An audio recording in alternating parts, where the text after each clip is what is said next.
আসসালামু আলাইকুম রহমতুল্লাহি অবরকাতুহু। সম্মানিত দর্শক, গত ২ দশক ধরে বাংলাদেশের সংবাদপত্র জগতে দেশে এবং দেশের বাইরে যে দুটি পত্রিকা অত্যন্ত প্রভাবশালী হিসেবে নিজেদেরকে প্রতিষ্ঠিত করেছে বাংলা ভাষায়, সে প্রতিষ্ঠানটির নাম প্রথম আলো, আর ইংরেজি ভাষায় যেটি প্রকাশিত হয় সেটি ডেইলি স্টার। ডেইলি স্টার এবং প্রথম আলোর মালিক বাংলাদেশের শীর্ষ শিল্প প্রতিষ্ঠান ট্রান্সকম গ্রুপ মিস্টার লতিফুর রহমান। এই পত্রিকাটি বা এই পত্রিকা দুটো এবং একই সঙ্গে এই দুটো পত্রিকার দুজন সম্পাদক, জনাব মাহফুজ আনাম ডেইলি স্টারের এবং জনাব মতিউর রহমান উনি প্রথম আলোর, তারা যুগপৎভাবে যে প্রভাব অর্জন করেছেন, প্রতিপত্তি অর্জন করেছেন, ঠিক এইরকম প্রভাব প্রতিপত্তি আমাদের দেশে ব্রিটিশ জামানাতে এবং ব্রিটিশ জামানাতে ভারতের বাংলাভাষী মানুষের মধ্যে, অর্থাৎ এই বাংলা এবং অপর বাংলায় আজাদের সম্পাদক মাওলানা আকরাম খান উনি ছিলেন, আর ইত্তেফাকের সম্পাদক তোফাজ্জল হোসেন মানিক মিয়া ছিলেন। কিন্তু আকরাম খাঁ এবং তোফাজ্জল হোসেন মানিক মিয়ার যে মানবিক মূল্যবোধ ছিল, সমাজের প্রতি তাদের যে কন্ট্রিবিউশন ছিল এবং রাজনীতির সঙ্গে তাদের যে সম্পর্ক ছিল, তার প্রেক্ষিতে তোফাজ্জল হোসেন মানিক মিয়াকে তার যুগে সবাই অবলীলায় বটবৃক্ষ মনে করতেন সব ক্ষেত্রে। বাংলাদেশের বঙ্গবন্ধু শেখ মুজিবুর রহমান থেকে শুরু করে যত রাজনীতিবিদ ছিলেন, তিনি সকলের মুরব্বী এবং বটবৃক্ষ ছিলেন। আর মাওলানা আকরাম খান তিনি রাজনীতিবিদ, অর্থনীতিবিদ, সাংবাদিক, ধর্মীয় নেতা, গাউস, কুতুব, অলি আল্লাহ যারা বলেন না কেন, প্রায় সকলের ইমাম ছিলেন, মাওলানা ছিলেন, সর্বজন শ্রদ্ধ। কিন্তু এই দুজন মানুষ বর্তমান যুগে যারা আছেন তারা ঠিক তাদের মতো নন। তারা অনেকটা কি বলবো, ছদ্মবেশী প্রভাবশালী আন্ডারওয়ার্ল্ডের ডন বা গডফাদারদের মতো। তাদের দ্বারা যারা ক্ষতিগ্রস্ত হয়েছেন সবাই তাদেরকে ভয় পান, তারা সকলের সঙ্গে মেশেন না এবং সকলে ইচ্ছে করলেও তাদের সাথে মিশতে পারেন না। তারা অত কথা বলেন না।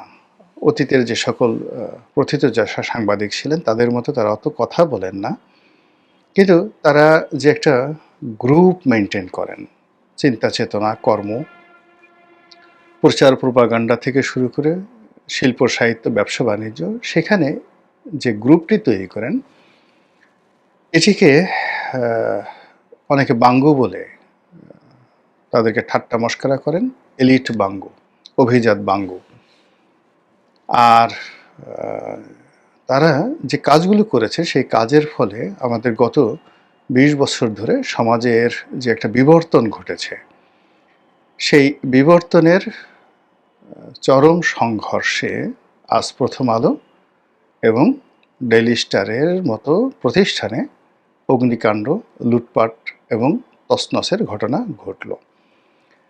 কেন ঘটল সেই কাহিনী বলবো। কারা করালো, কী কারণে করলো, এটা মোরালেস আপনারা আমরা সবাই জানি। ওটা নিয়ে আলোচনা করার জন্য আসলে খুব বেশি পাণ্ডিত্যের দরকার হবে না, আপনারা সবাই জানেন। কিন্তু এই যে দৃশ্য, মানে প্রথম আলো এবং মানে ডেইলি স্টারে যে ঘটনা ঘটল, এটি নিয়ে সাধারণ আমজনতার কোনো মাথা ব্যথা নেই, কারোর মধ্যে কোনো অনুশোচনা নেই।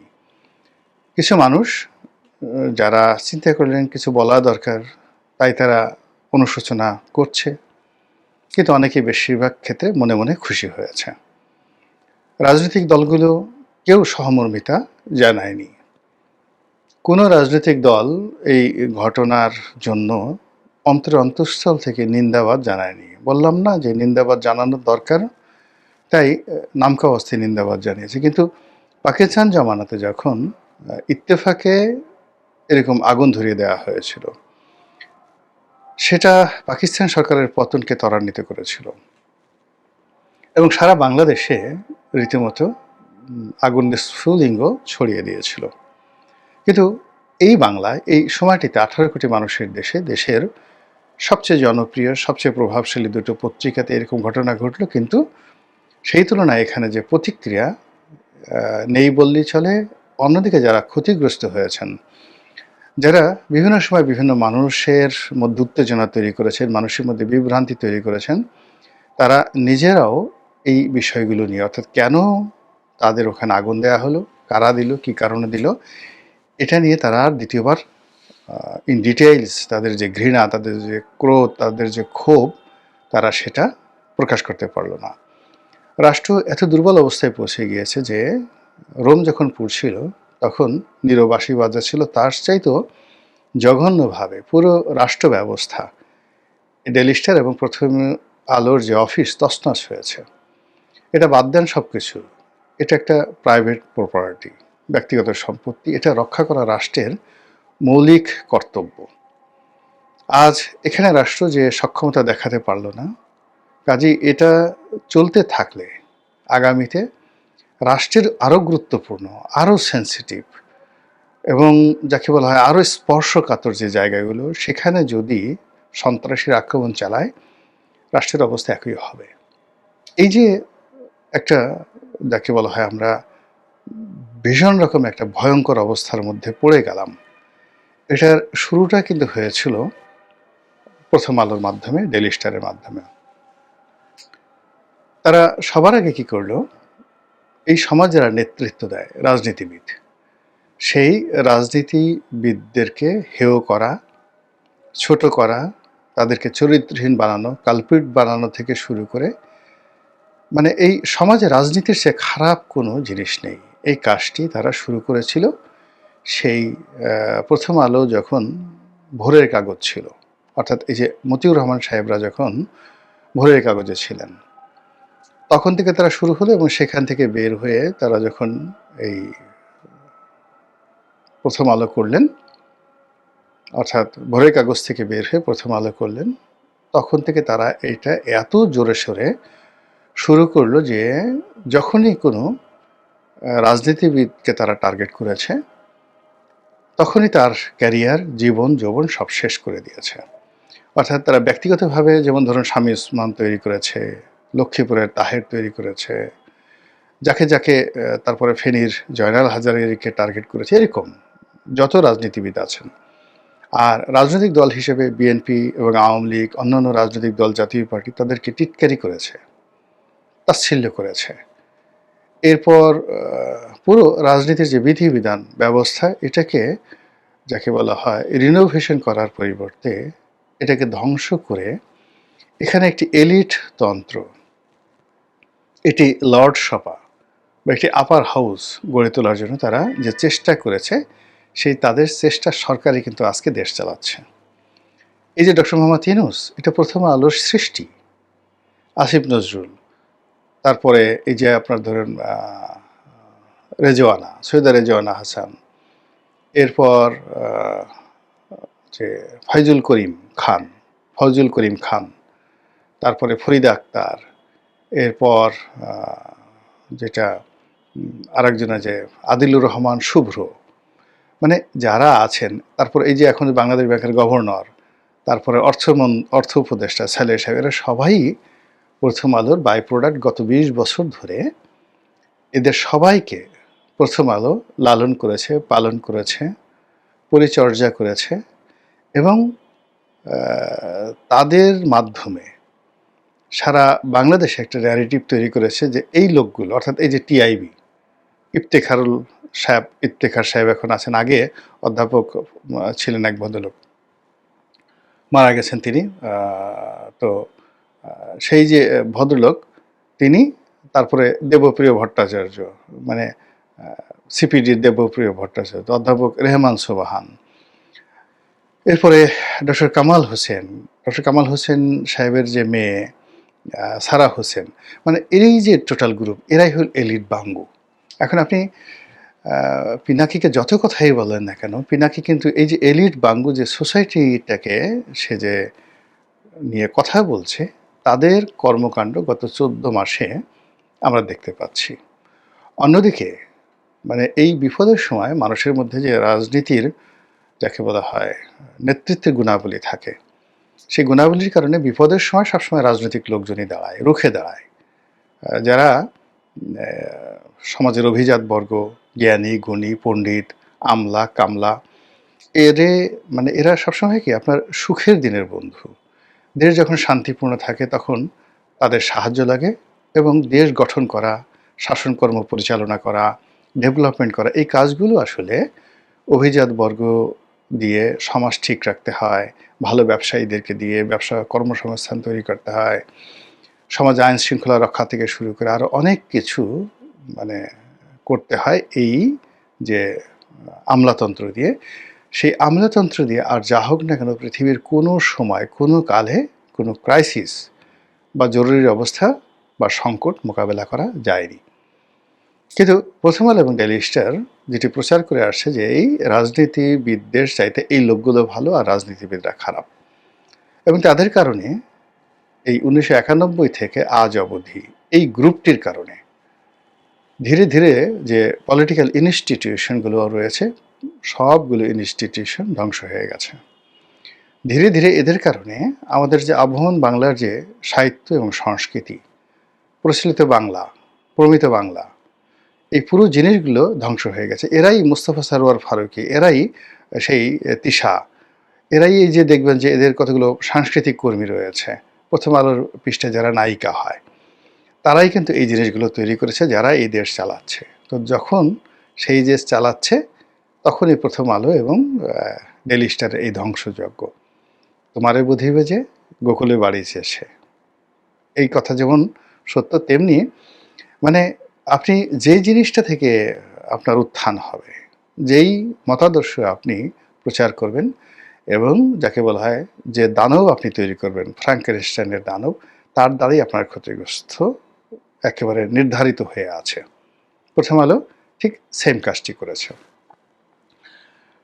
এটি হলো নিয়তি এবং যেটাকে বলা হয় রসায়ন। অ্যান্ড প্র্যাকটিক্যালি চিন্তা করুন, প্র্যাকটিক্যালি হলো যে আমাদের দেশের যে শতকরা 90% মানুষ মুসলিম, এই মুসলিম সম্প্রদায়ের যারা ধারক এবং বাহক মানে নেতা, এরা কিন্তু খুব সাধারণ মানুষ।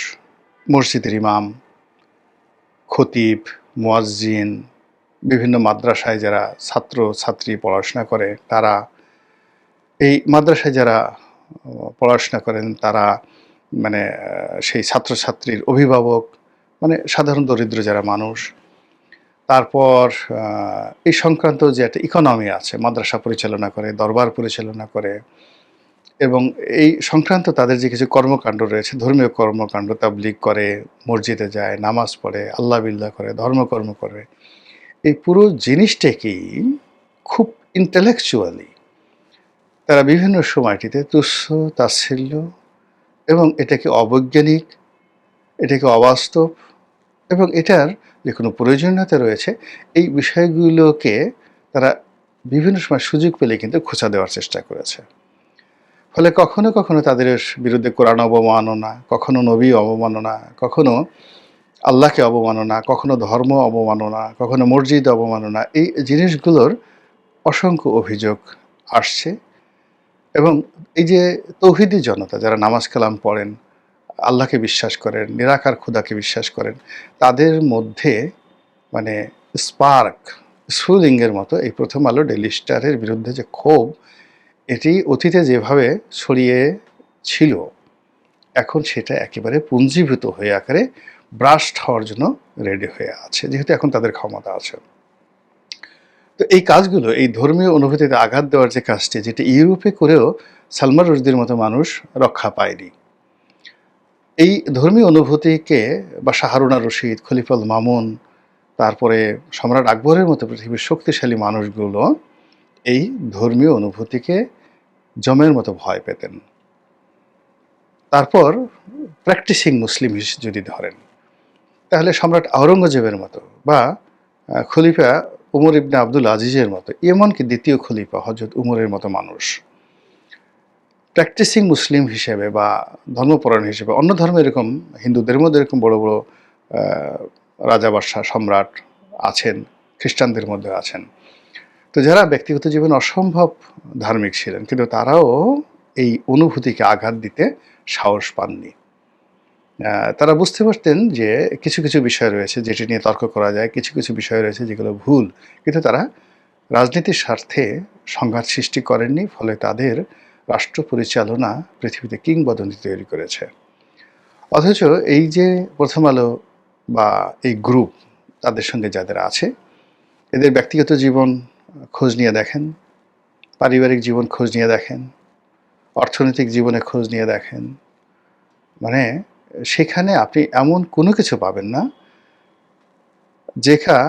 যেটা তারা সমালোচনা করে যাদেরকে হেয় করে, তাদের যে একটা ব্যক্তিগত জীবন আছে, সেখানে যে সততা আছে, তারপরে সেখানে যে ন্যায়পরায়ণতা আছে, সেখানে যে যাকে বলা হয় মানুষের জন্য করার তাদের যে আকাঙ্ক্ষা রয়েছে, নিজের সর্বস্ব বিলিয়ে দেওয়ার যে অভিব্যক্তি রয়েছে, সেই জিনিসগুলো তাদের মধ্যে পাবেন না। ফলে কি হলো, তারা একটা মানে একে বলা হয় তাসের ঘর তৈরি করেছিল, সেখানে একটা বাঁশের খুঁটি তারা দিয়েছিল, তারা একটা শ্বেতহস্তি তৈরি করেছিল, তারা একটা বেলুন তৈরি করেছিল, তারা একটা বিশাল হাতি তৈরি করেছিল বাতাস দিয়ে। এই পুরো জিনিসটি তাদেরই তৈরি করা একটি সরকার, ইনফ্লুয়েন্সড একটি সরকার। সেই সরকারের অধীনে তারা এইভাবে ভেঙে পড়বে, এর থেকে অন্যান্য যারা সৌধ নির্মাণ করতে চান তাদেরকে শিক্ষা নিতে হবে। এখন প্রথম আলোর মতো আরও অনেক প্রতিষ্ঠান দাঁড়িয়ে গেছে, প্রথম আলোর কাউন্টার পক্ষ, তারা ঠিক সেই প্রথম আলো যে কাজটি করেছে তার বিপরীত কর্ম করার জন্য এখন তারা স্বপ্ন দেখছেন, চেষ্টা চালাচ্ছেন। আগামীতে তাদের জন্য কিন্তু এর সাথে বড় যে পরিণতি, সেটা অপেক্ষা করছে। মধ্যে থেকে যেটি হবে, আমরা একটার পর একটা সুন্দর, যাকে বলা হয় স্বপ্ন হারিয়ে ফেলবো, প্রতিষ্ঠান হারিয়ে ফেলবো। প্রথম আলো ডেইলি স্টারের এই যে ইন্টেলেকচুয়াল দুষ্টুমি বা ডিসঅনেস্টি, অসততা, এটা হয়তো আমাদের সমাজের লাখে একজনও বুঝেন না, কিন্তু এই পত্রিকা পড়েন নাই জীবনে একবার, এরকম লোক খুব অল্প রয়েছে। তো এরকম একটা প্রতিষ্ঠান রাতারাতি গড়ে তোলা কিন্তু সহজ বিষয় নয়। কিংবা ওই যে আমাদের দেশে দৈনিক আজাদ শেষ হয়ে গেছে, ইত্তেফাক বলতে গেলে শেষ হয়ে গেছে, এটা আবার নতুন করে চালু করা, আগের পর্যায়ে নেওয়া সম্ভব না, আরেকজন মানিক মিয়া হওয়া সম্ভব না। তো কাজেই আমাদের এই সমাজের সব ক্ষেত্রেই যে রিকনসিলিয়েশন প্রয়োজন রয়েছে, সেটা যদি প্রথম আলো কর্তৃপক্ষ বুঝতে পারে, তাহলে হয়তো আগামীতে তারা আবার ঘুরে দাঁড়াতে পারবে। মহান আল্লাহ আমাদের সবাইকে হেদায়েত দান করুন এবং হেফাজত করুন। আসসালামু আলাইকুম ওয়া রাহমাতুল্লাহি ওয়া বারাকাতুহু।